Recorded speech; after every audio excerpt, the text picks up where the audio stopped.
Time travel. The concept of a human being moving to a different continuum in time, whether it's the past or the future. It would be amazing, even if only for a brief moment, being able to see the past, things that once were. Are they visions of a time that's long gone? Or are the spirits who linger in that dimension, who've always been waiting for you to join them? Grab a blanket, turn off your lights, and get ready for 5 true stories of people who've seen or experienced time travel.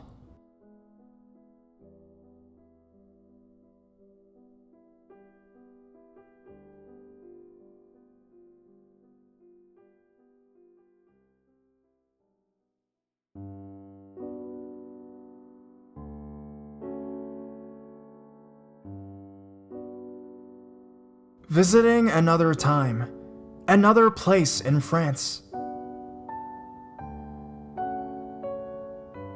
I am writing my story here as many a time I have thought about an experience that happened to me and my first wife, who is now divorced from me, which occurred over 20 years ago, in 1992, on our honeymoon in France. The experience of which still haunts me. As weddings go, we had a very sweet affair that took place outside of Paris, France, in a small town, in a beautiful French country restaurant. As the evening festivities were going on, we did a very traditional departing from our guests and bid them farewell, as we had a 2.5-hour long drive to the coast. Our thoughts on leaving our guests were that we wanted to spend the night in Dieppe, France, which is a coastal town, and then the next day proceed into a lovely drive along the coast of France to reach our honeymoon destination, which was Bruges, Belgium, where we had booked a week's stay at the Pullman Hotel. As it was late, and we wanted to be careful as we drove, we did not take the auto route or the main highway, but drove to our destination along what is called in France the Old National Highway. It was a longer drive, but the evening was beautifully warm, and so we took our time and drove with the car windows open, admiring the tree-lined road, all excited about reaching our hotel, the Hotel Windsor, where we had booked the honeymoon suite. When we finally reached our destination, we drove into the town, and we were very excited to see how medieval the town's appearance was. It reminded me very much of the Canadian city, Quebec, as it had a very old gate entrance, which we passed through. And there were cobblestone streets, and many turrets rising from various fortress-like structures. It was, though, completely void of lights, and completely silent. On first impression, it was sort of eerily quiet and dark, and so I was thankful that the moon was shining brightly, as it was sort of our guide to navigate the twists and turns of this medieval city. As an aside, I don't remember saying much of anything to my bride, or her saying much of anything to me as we drove down these strange streets, but there was definitely something in the air, something that was sort of unsettling. A feeling in the air, but nothing we spoke openly about. I remember feeling how odd it was that we didn't hear anything or see anything, no cars, dogs, cats, or other people. But chalk this up to the time of the evening. It was now probably getting close to 3 a.m.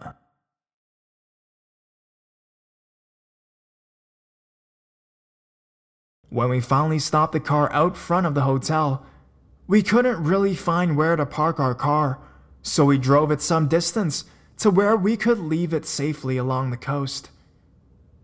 As we walked back to the hotel, the only thought we had was a good night's sleep, and so far as the car was concerned, we felt that would come back to get it when we learned about where the car park was, so it was no matter. We thought that we just parked it there. Other than that, I can only remember the romance, but the deathly quiet of the evening, as we strolled hand in hand along the moonlit streets.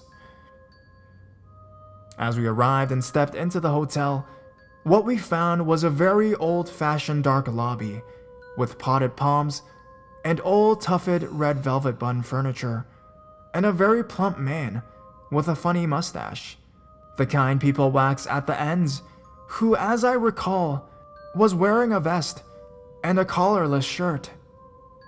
This man, who was sitting at the front desk, didn't really have much of an expression, but I guess it was very late and he was probably very tired. Oddly though, again there were no lights on except the light of the candle that was burning through a glass-type lantern on his desk. But no mind, we had finally arrived and were looking forward to getting into our room, and so in my broken French, I asked about our reservation, and the gentleman promptly turned an old ledger that was in front of him and handed me a pen to sign.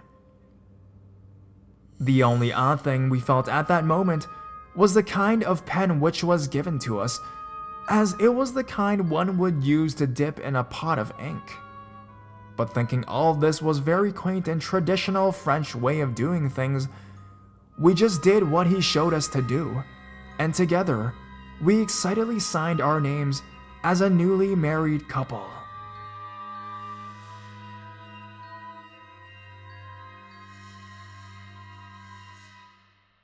After we signed, the man said nothing to us, but simply lifted a bell off his desk and rang it, and soon appeared a very young girl dressed in what were best described as traditional clothes.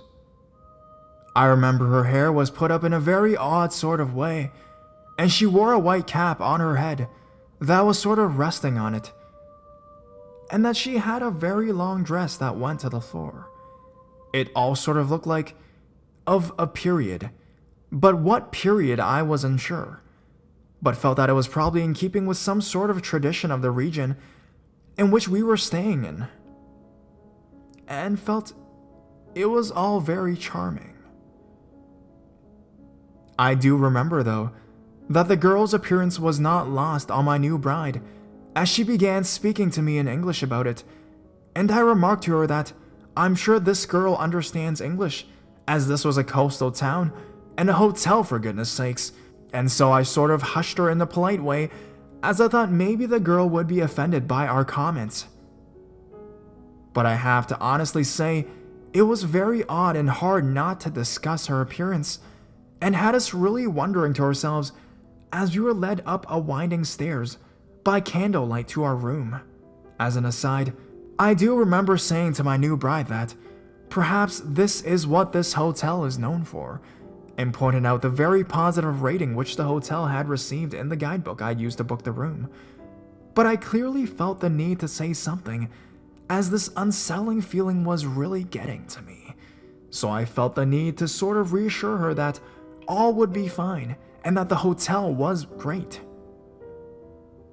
I literally was putting on my best face in what seemed to be developing into an odd situation. When we arrived at the room, the girl took the key from my hand and proceeded to put it into the doors locked. She turned what sounded like a very heavy lock and then clicked the latch, but had trouble opening the door. No words were spoken when she handed me the candle so she could push the door open using both hands. As she pushed, I remember to my astonishment that the door squeaked and squealed across the floor as it was literally scraping the floor. And so, really, I didn't know what to think as I had the candle. I was astonished and amazed when I peered into the room only to discover 2 single canopy beds. On closer examination, the room was dusty. I could see the dust and how it collected from the door, pushing it like a snowplow. The room was also cold and damp, and most horrifying, there was a cobweb that strung itself from one top of the bed to the other bed. The coverlets of the bed were like green velvet, and clearly, I could see a layer of dust covering them. Sickened, I said to the girl, this is our honeymoon. We can't simply sleep here tonight. As our show of angst, without saying a word, She nodded and pulled back the door and locked it. And so we descended back how we came, down the spiral stairs. But when we arrived at the reception, there was no old man at the desk anymore. And so we just left the key and walked out of the hotel.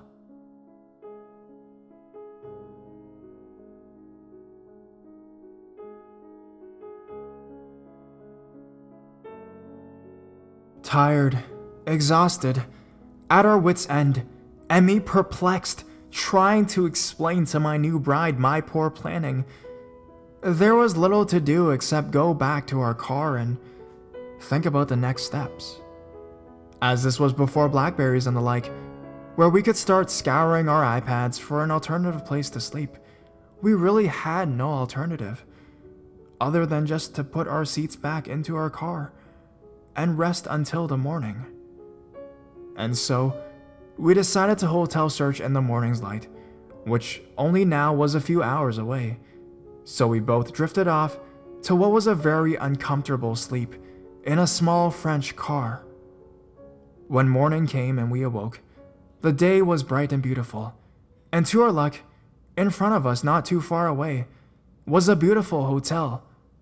We walked inside and asked if, by chance, they had a lovely suite or even a room which we could have immediately. I started to explain to the man at the desk that we had just had an awful experience at the Hotel Windsor, and we were on our honeymoon and just needed somewhere to stay so we could take a shower and relax. We were really desperate, and I'm sure this was the impression we gave, as we were still in our wedding attire.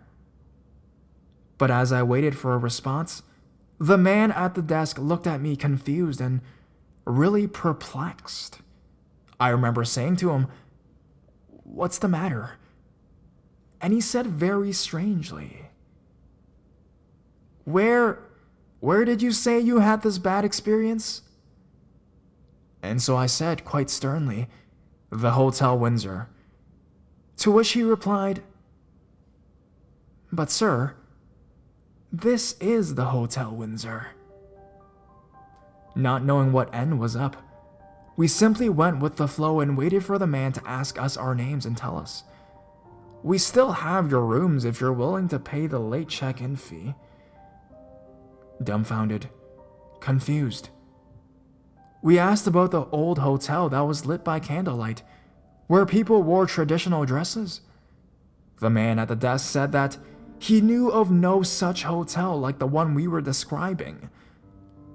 When we insisted that he should know of such a hotel as it was only a walking distance away from where we were, he said again, "There is no such hotel, and perhaps we were mistaken." Exhausted, we made our way to the suite and fell into a deep sleep that we didn't wake from until dinner time. While getting dressed and wanting to get to the bottom of things, we discussed with each other that we should try and find this old period hotel, as it was surely in close proximity to where we were. And so we left our hotel, not only to find a restaurant, but with a mission to find this period hotel. To our astonishment, we walked both ways in several directions, but no period hotel was there. In fact, the features that we had so clearly noticed about the town when we entered in the night before, like the twisting cobblestone streets, no lights, towers were not to be seen, it was all not there.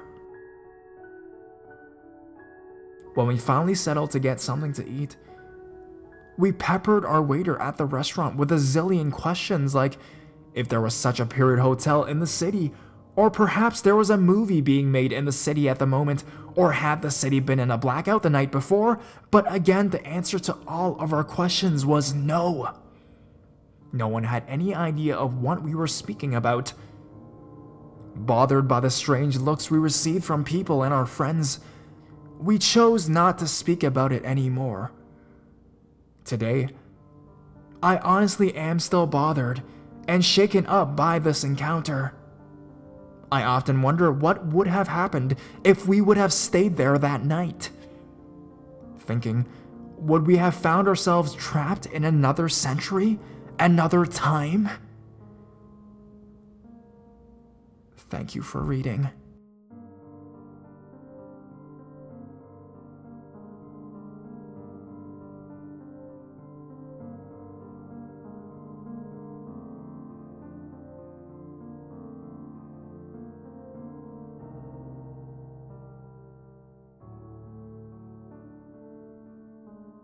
Strange scene at an abandoned schoolhouse.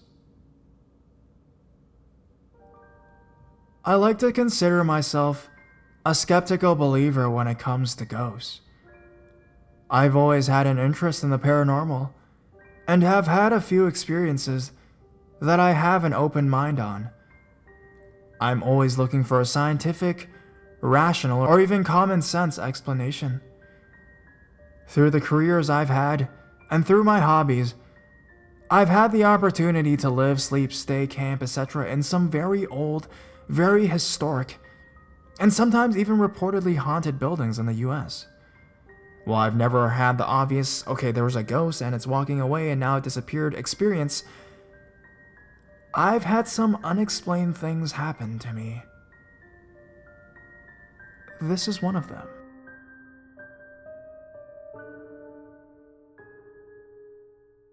This experience happened to me about this time of year, in October 2011. Being on this site for a few weeks has made me more open to sharing my few experiences. I had moved to a suburb in Pittsburgh a couple years ago for a career change. I was renting a house in an old steel mill town, and while not a dangerous neighborhood, had sadly seen better days. Nearly every night after work, I go for a run along the same route, down the main road, up one of the side streets a few blocks down, and take a parallel street home. On the side street, on my route, was an old schoolhouse that had probably been abandoned for about 30 years. This was one of your typical they don't build them like they used to type schoolhouses, built anywhere from 1920 to the 1950s in my estimate. A stately yellow brick building, 2 stories, tall shaped like a T, with the top of the T facing the street and a long wing in the back. The first floor of the building was boarded up, covered in graffiti, and the second-story windows were all broken out by vandals. I remember very well that this happened in October, as it was getting dark at about 7 p.m. when I would go on my runs. There was a chill in the air, and the leaves had changed. As I was passing the school on my run, I noticed that the first floor on the main front wing was all lit up. It appeared that there was some type of open house going on, with a group of people in one of the rooms standing around, enjoying refreshments.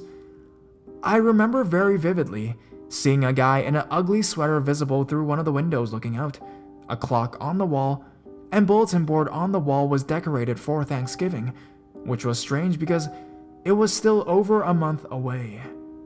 I was on my run, getting tired and it was getting dark, so I was booking it to make it home, and really didn't pay much attention to what was going on at the school. That is, until I made it about a block down the street.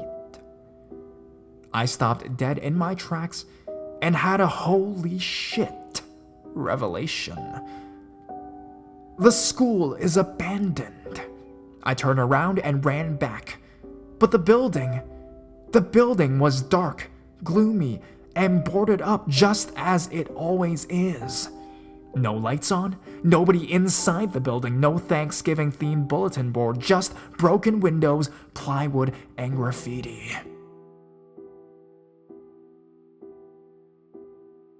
I think about this experience every time I'm out on a run this time of year, after the sun sets. I since have moved, but every once in a while, my job will take me to that town again.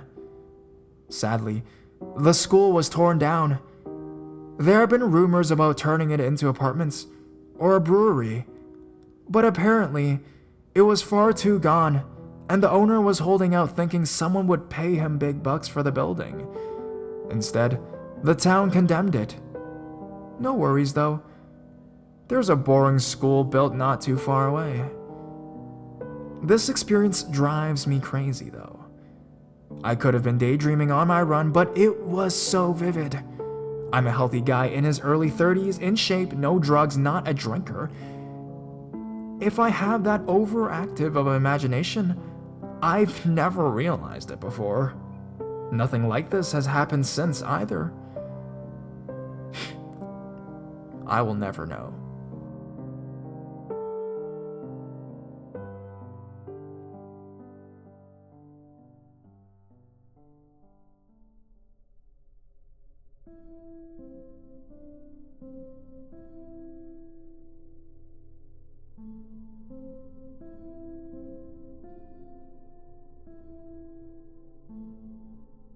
Time slip in New York. It was a few years back, in 1999. I was on a rest break holiday in New York. I was 26 years old and just divorced from my first wife. And because the settlement had just been finalized, I decided to take a break for a week. I was tired and stressed at work. Thankfully, my boss understood and recommended I go to New York. It was baseball season. He and I are both Yankees fans. I thought that I'd catch a game while I was there. Turns out the Yankees were in Cleveland that week. Sadly, it wasn't until 2001 that I got to see them play live, again while on holiday. Not that it mattered, as it turned out I had enough excitement on this holiday to last a lifetime. And it came in a very odd way. At least to me, as I hadn't previously ever experienced anything like this before. I was low on huge funds, so a friend of a friend recommended I stay in a cheap, sadly not too clean, and a bit sleazy motel in the East Village. I can't remember its name, sadly, but the hotel was old and had clearly seen much better days. I hadn't planned on doing much but sleep there, as I had a lot I wanted to do in just a few days. I'm kind of a museum and art gallery buff, and as New York has some of the best of both, I was going to spend time visiting them. After learning the Yankees were interstate for the week, I went to find something else to do, and wound up seeing a Broadway show Manatee, of all things, on my first full day in New York. The show was Cats, and I really thought it was worth my time going, even though it was the first real theater show I'd been to, besides, school productions, which I always got stuck into performing in. I hated it. It was more fun to watch the show. Anyone going to New York, I recommend you go to a theater show. If you're lower on funds, the matinees are a better chance, and there often isn't a massive amount of people, and you can get really good seats, as I did. Second row, dead center. Couldn't ask for more if I tried.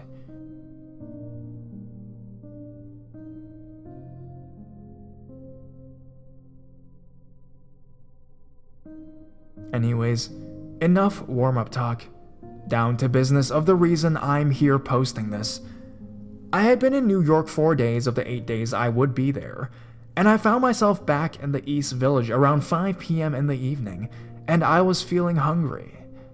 I'd had a busy day visiting the Museum of Natural History, which I really think is fantastic, and was deciding between going to go and eat, or going to rest in my room for a couple of hours and seeing what happens from there, or going to get something to eat, go and shower, change, and keep on out finding things to do. After much thinking, I'd seen eating was my main priority, cause my stomach was rumbling. After a change of clothes in my room, I went out to look for a nice place to eat, somewhere quiet and relaxed. I walked from the hotel and turned into the walkway, I think on my right, and started hunting down a cafe. A lot of places I tried were overrun, and had no empty tables till much later in the evening, so I kept looking. I can't remember the name of the street or how I got there from my room. All I know is that it was still in the East Village, and that I remember only by sight and landmarks how to get there from my room. This was prior to 9/11, and there were a lot of people out enjoying nice warm night. I don't know what made me stop and look at this one place, but when I saw it first, I thought, how cool. A 60s style coffee house-like cafe. I was a little surprised that this place, which looked so warm and welcoming, was not overrun with customers. There were only about 4 to 5 other people sitting at nearby tables, eating, drinking sodas, and laughing happily, or in what looked like serious discussion. I walked to the door to look in further, and barely got there when a lady with almost waist-length strawberry blonde hair and a long skirt and peasant-style 60s shirt came over and asked me if I would like a table. The atmosphere felt so welcoming that I just couldn't say no. So I was taken into this table along the side wall that had placings for 2 and was asked to take a seat. She took my drink order, left, and quickly returned with my Coca-Cola and a menu. First thing I noticed was that the Coca-Cola was in an old-fashioned glass bottle with the brand name in the glass. I hadn't seen one like this since I was a kid, in maybe the mid-70s, and they were dumped empty ones. I thought about how cool this was, and maybe Coke had made a special limited edition of the bottles for an anniversary or something. I drank some, and it tasted cold and good, just what I needed after all the running around all day. I looked over the menu, which I'd been given. The food on offer looked really good and the prices were unbelievably cheap. When the waitress came back, I ordered the chicken burger with fries, and while waiting, looked around at the others in the cafe. 2 guys with their girlfriends who looked like rock musicians with their long hair. They had smiled at me as I sat down. A man by himself in a tie-dyed shirt and bandana. Another couple who were older, like in their 50s, who looked a little out of place, as I guess I did. And a man about my age with long hair sitting playing a guitar in between bites of his salad plate. The music he was playing clearly sounded vaguely like 60s hippie music. I actually was starting to enjoy it by the time my burger and fries came. The meal tasted fantastic, loads of flavors, and lots of it for the price. After eating the main meal, I got another Coke and ordered an equally cheap but extremely tasty chocolate cake. It was brilliant.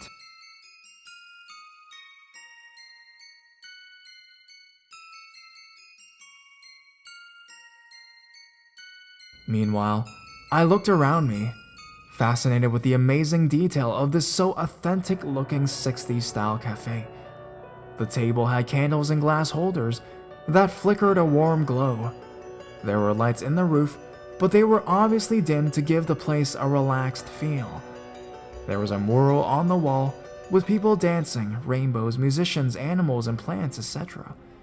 It looked very high quality, like a famous artist had done it or something.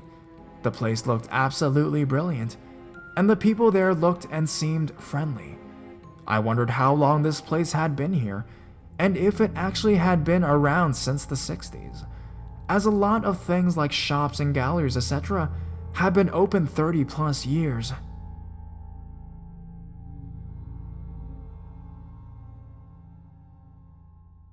When the chocolate cake arrived, the waitress smiled at me again, as she had done many times that night, and said to me while looking at my then new Ray-Ban sunglasses in aviator styles, she said, "Groovy glasses, man."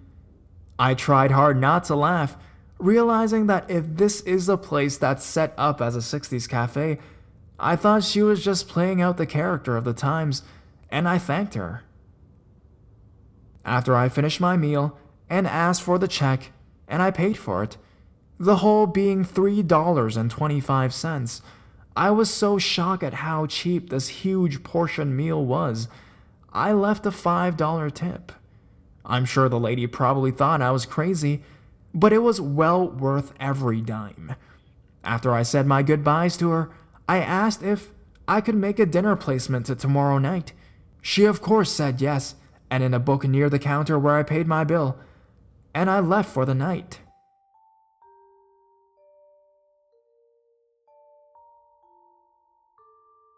On the short walk home, I found myself thinking about this unusual cafe, thinking too how lucky I was to find a non-overcrowded cafe with good cheap food, friendly staff, and nice surroundings. The cafe had felt so warm, friendly, and welcoming, nothing really seemed odd. A little too fitting with 60s maybe, but that was because it was themed. Or so I thought.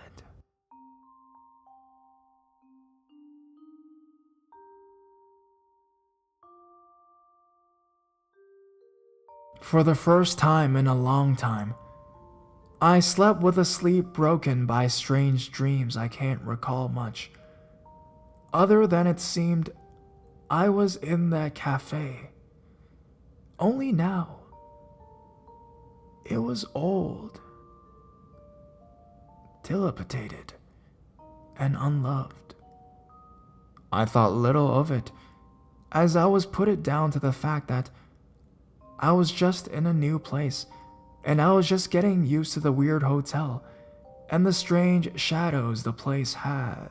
Again, the next day I again spent in the city's various cultural diverse galleries and market stalls, Little Italy, Chinatown, and some other various well-known visitors' hangouts, and was again now tired and hungry and looking forward to a nice dinner at the cafe that night.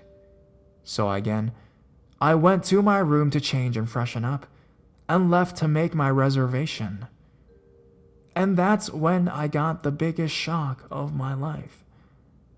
I reached the cafe early by 10 minutes, but still, I wouldn't be ever able to eat there.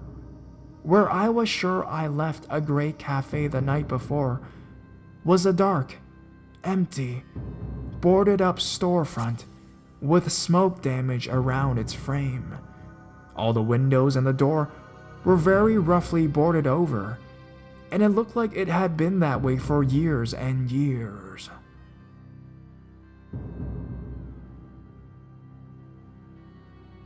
Thinking I must have gone to the wrong place, I walked up and down, back and forth across 2 blocks, nearly getting my poorly functioning mental compass really confused. For over 2 hours I looked. Not one place I saw was even close. And after fruitlessly hunting for 2 hours, I gave up my search and vowed to look into it in the good light of the day, and found a McDonald's to eat in instead. Next day, let's just say things got plain strange. As I retraced my steps looking up and down back and forth the same area I had the night before, and could still only find that badly covered up, empty, dark, cold, boarded up shop with smoke damage on the walls on the outside beside the window frames, like the fire had blown out the windows at some time. I was standing looking at the empty store when a lady in her 60s asked me if I had seen the place too.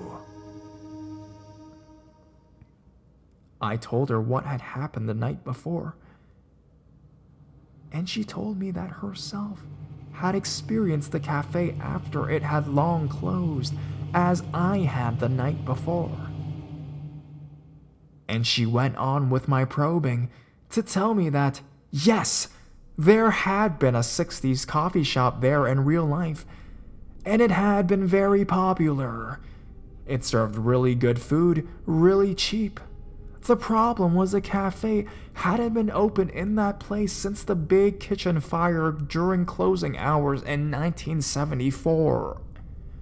No one was hurt or killed, and no one could explain why it happened. The owners had no funds to fix it, and sold the store and left the area.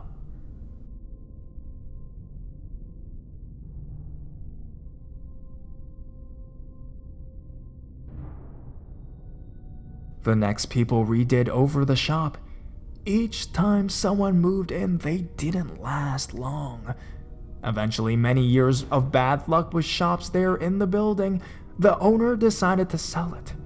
But another fire made it impossible, and the building was declared unsafe and had been boarded up empty for the past 15 years at the time I saw the long-gone cafe there that night.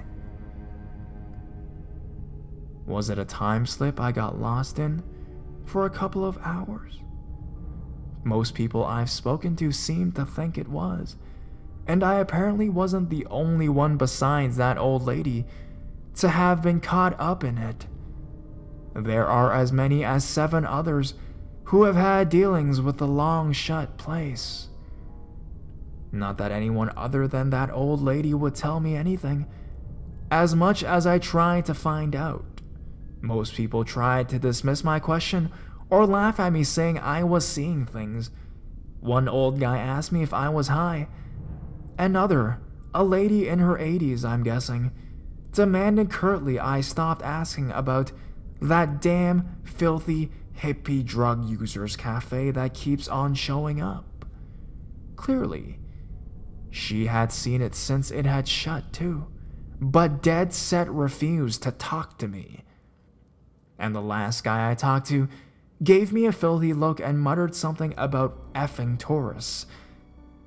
I thought I'd leave the street and go do more tourist things before I got anyone more upset and got arrested or something. I tried looking the place up on the internet, but because I didn't know the name of the place, it didn't help out much, and I couldn't find anything. Still, to this day, I wondered why it happened to me, and what did actually happen. All I know is that if I do visit New York again, I may just try to look for the cafe again. With any luck, it may show itself to me again.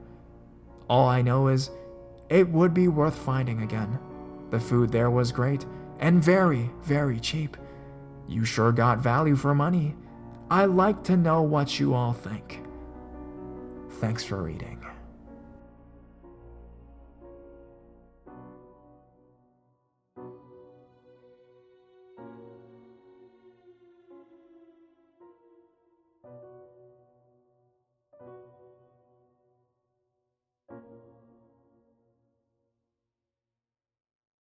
Time slip in a church.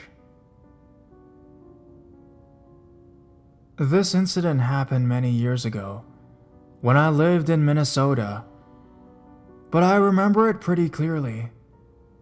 I was with a dear friend of mine, a friend who was going to join a Catholic seminar that fall. I was going off to the university, and for reasons I don't care to go into, was trying to avoid being home as much as I could. This friend of mine liked to visit a church near his home. This was in a rural part of Minnesota, and the church was often unlocked. Even if it had been locked, he was known to the priest, and the priest would open it for him so he could go inside to pray.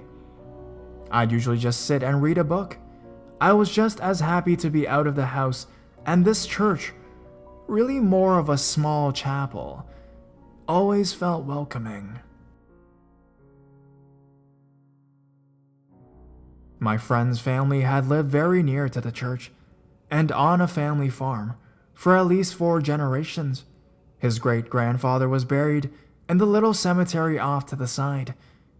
Picture the most idyllic local boy wants to be a priest, goes to chapel and prays a lot type of scenario, and you'll get the idea. The church itself is small and can maybe hold 100 people tops. It's been there for a good while. Some of the people buried in the cemetery must have been settlers of the area.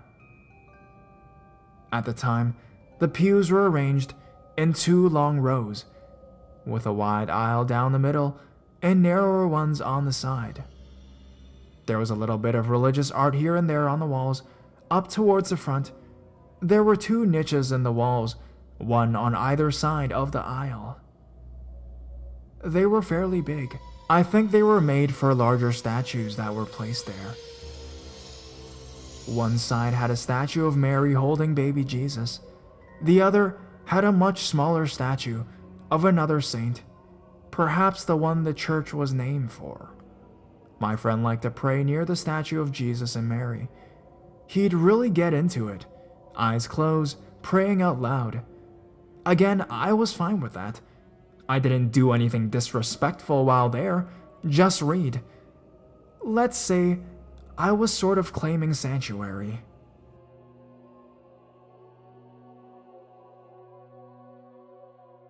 One afternoon we were there, and I had forgotten my book. That had happened before. Sometimes I'd walk around the cemetery outside, or just look at the art. This time I just sat at the other side of the aisle, looking at the art above the altar, and the little statue in the niche. I daydreamed a while, wondering what had been in that school niche before the all too small statue had taken its place. I didn't notice it at the time, but the background noise faded. I looked up at the niche. Instead of the little statue, I saw a statue of the angel Gabriel, complete with spread wings and a sword, nicely carved, same style as the one of Mary and Jesus, as it was just a statue, not a real angel. I was surprised and stood up to examine it. I looked at it for a very short time, maybe 10 seconds, then the sheer weirdness of it overcame me and I turned around. Instead of seeing empty pews, I saw a slightly different configuration of pews, and people sitting in them. They were mostly transparent, and the color was quite washed out, but I could make out an adult woman in the front row with a hat and fluffy hair under. She was wearing a dress with puffy upper sleeves.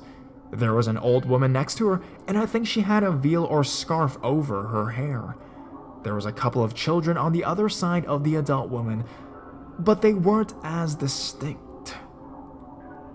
I only saw them for a second or two, long enough to see the adult woman's look of surprise, and then I fled down the side aisle and out the door. As I fled, I began to hear the background noise of my friends praying again.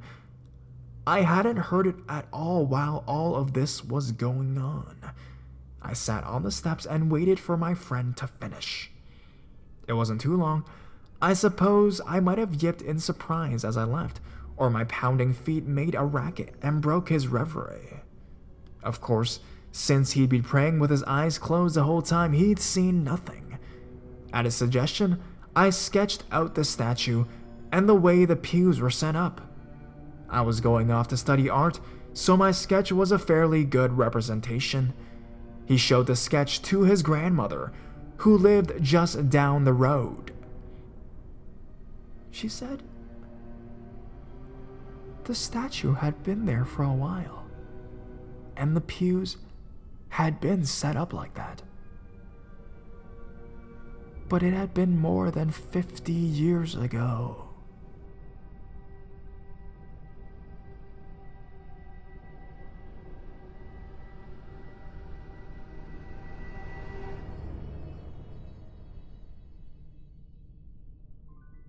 Time slips. I live in Nettisham, Norfolk, and walk my dog regularly in the nearby woods, known as Ken Hill Estate. I've had a few time slip experiences up there as well, as an awful feeling of foreboding, panic, and general unpleasantness. The first time I slipped, I was looking out towards the sea, and I suddenly felt as if my feet were wet, and I could see the sea lapping in across what is now a field, and lapping around my feet. On another occasion, I heard sounds like a battle, and turned to see just that, a battle going on, with clashing of swords and yells, etc.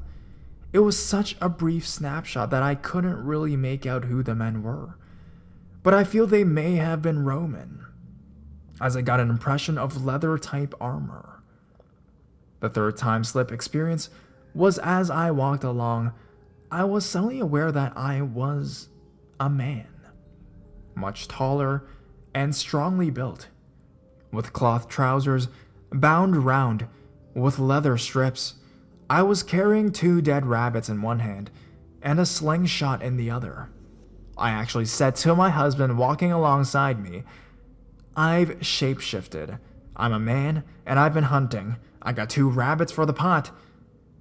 This was a tall Anglo-Saxon man, I believe, from the style of the clothing I was wearing. I felt physically taller, stronger, and my stride increased.